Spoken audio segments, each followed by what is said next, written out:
Washington's most influential players sit down with Roll Call, dissecting the news to go beyond headlines and look ahead to what matters most in Washington and beyond.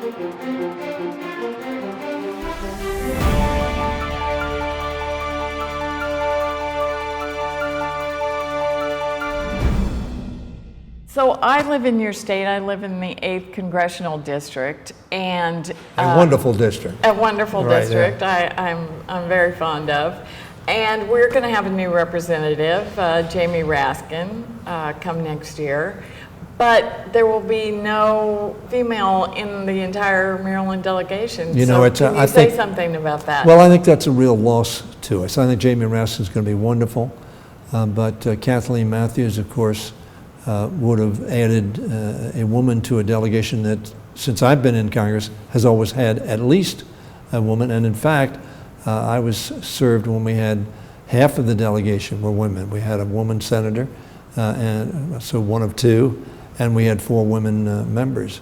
And so that's a shame. I think it's a loss for us, but to what do you attribute that? How did well, we go from half the delegation to none? Well, I think we had our women members leave and either in a primary or in a general and lose to a male. I mean, the voters selected. It's not that we haven't had women run for office. And of course, we had the same thing in the United States Senate race. We had a woman, Donna Edwards, running, and a male, Chris Van Houten, both excellent, very well qualified people. And of course, Chris won the primary. So, and he will replace Barbara Mikulski, who's been just an extraordinarily effective and popular representative in the United States Senate over 30 years now. So it's a shame, I think, in many respects, that we don't have a woman in our delegation and many more women in our delegation as well. What should we be doing about that overall? Not so much race by race, but well, there Maryland, must be something that's not happening. Maryland has been very supportive of women. I think it's just a happenstance of electoral politics that it just so happens now. As I said, over 50% of our delegation, 5 of the 10 members at one point in time that I've been serving for a significant period of time were represented by women, so we were 50-50, which is better than almost all other delegations that have more than 3 or 4 members. But it's just it's a happenstance of electoral politics. It is, but hopefully women, very qualified women, are going to continue to run, and I'm sure they're going to be elected. Speaking of women running for a higher office, how much damage do you think FBI Director Comey's remarks about Hillary Clinton's extreme carelessness will do to her campaign? I think we're going to get through this. I think Bernie Sanders said enough about the emails. They've made so much of these emails. He didn't say secrets had been compromised. He didn't say there was any damage as a result. Hillary Clinton herself has mentioned this was a mistake. Had I to do it over again, I wouldn't have done this. You know, when you're talking about carelessness, Hillary Clinton is perceived correctly as very competent, very experienced, and would bring great insights and ability to being president of the United States. It's still not a good day for Democrats when the director of the FBI says, you know, she said that no classified information was sent, and they found 110 instances in which that occurred. Yeah, do you think that you would see any Democrats, vulnerable Democrats running for office, run away from her the way you see Republicans up here today running away from Trump? Here he is visiting, and you know, many Republicans in tough races are nowhere to be found running the opposite Yeah, I don't see that at all. I think that's the stark difference between the two candidates, because one is perceived by a large number of Republicans as irresponsible, unqualified to be president by character, by performance, and by knowledge of the issues. If you read George Will, he changed his party affiliation. Hank Paulson, Secretary Hank Paulson, says, I'm voting for Clinton. 2 presidents, Presidents Bush, are not going to be at the convention. John McCain, a nominee of his party for president, is not going to be at the convention.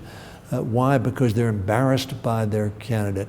They're embarrassed by what the Republican voters in the primaries have selected to lead their party.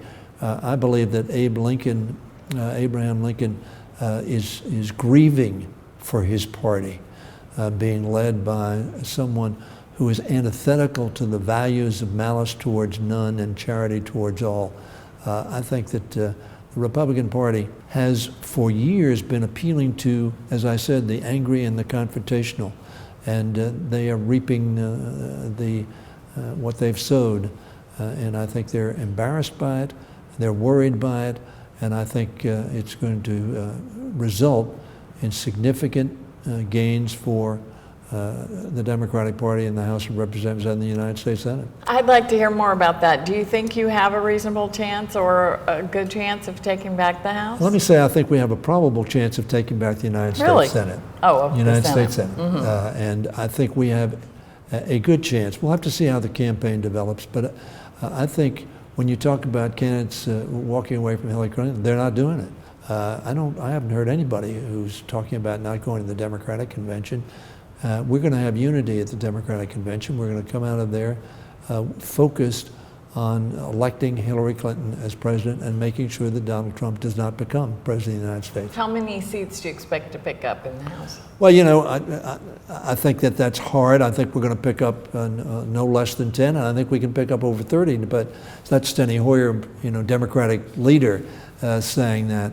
Larry Sabato, who political scientist, who all the papers quote and all the media likes to quote, certainly not a Democratic spin person, has said if Hillary Clinton wins the election by 2 points more than Barack Obama won it in 2012, which is a tall order. It is. It's a tall order, but this is a strange election. And you've got an overwhelming number of people who believe that Donald Trump is not qualified to be president. Now, they don't like Donald Trump, and they're not crazy about Hillary Clinton, but there are very few people who don't believe that Hillary Clinton is qualified to be president and that she would be a responsible president of the United States. They just wouldn't like her policies. I get that. So you think that's so I think right, we can that pick up. She has to do 2 points better or a couple points No, better I than said, he has No. too. Don't put Larry's Take. words in my mouth. What Larry Sabato said, if that happens, he believes we can win 39 seats. Now that's a large order, but it is not an order of magnitude that is unlike other what we call wave elections, where people simply decide Trump represents the Republican Party. The Republican Party has demonstrated over the last 6 years that they can't agree with themselves, much less the country. They can't lead the country. There's gridlock in the Congress. So I think there is a great likelihood of a wave election where we could well win over 30 seats, which would give us the majority. I don't think that's beyond the realm of possibility. Do I think it's probable? I don't say that it's probable, but I think we have a good chance of doing that. Is anything going to happen on gun violence? I know you're just coming from the floor, reading off the names of victims of gun violence. Paul Ryan, again, when he became Speaker, said, look, we're going to confront the tough issues head on. We're going to have a transparent Congress, an open Congress. All we're asking is for 2 bills that 9 out of 10 Americans support. A bill that says if you're too dangerous to fly on a plane, you're too dangerous to buy a gun. No fly, no buy. Overwhelming number of Americans think that makes common sense. It's not about guns, it's about keeping guns out of the hands of dangerous people. Also, to make sure if we adopt it, it makes sense to have a background check. For instance, we have a background check for a driver's license. You got to drive the car to show that you're safe. If you're a criminal, if you're a domestic abuser, or if you're dangerously mentally ill, or you're on a terrorism list, that ought to be found out in an extensive, complete background check, and that needs to be done however you buy the gun. Now we have these gaping loopholes where you can buy a gun from a private dealer or an unlicensed dealer or at a gun show, and you have no background check. The American people think that does not make sense. I mean, the polls suggest that you're right, that the American public is with you. Yes. But you still see nothing happening. You have these sit-ins. It was very dramatic. It got a lot of attention. What can we the did get action. Democrats do next? We did get action. You got votes. No, well, we didn't get votes, but they brought a bill, and then they couldn't get agreement in their own party because they're so akin to the interests of special interest groups as opposed to the American people. If they're listening to the American people, they'll bring those bills to the floor. And I told Leader McCarthy, if we lose, we lose, but the American people will be able to see where their representatives are on issues of great importance to them. That's what this is all about. We can't, frankly, this Congress has left an awful lot of issues on the table which ought to be addressed. Do you think there's any truth to the talk about maybe some punishment for Democrats who were part of the sit-in on gun violence? Look, we think the will of the American people is being thwarted. We wanted to make that point. I think we made that point. We got the public's attention. I think 90% of the public agrees with us. Will there be more sit-ins? We are going to do things that we think over time will be helpful in making sure the American public has knowledge of what is and is not going on here, and let them make a judgment as to whether or not people are working for them or working for the special interests. Thank you ever so much. I appreciate you taking the time. Thank you very much.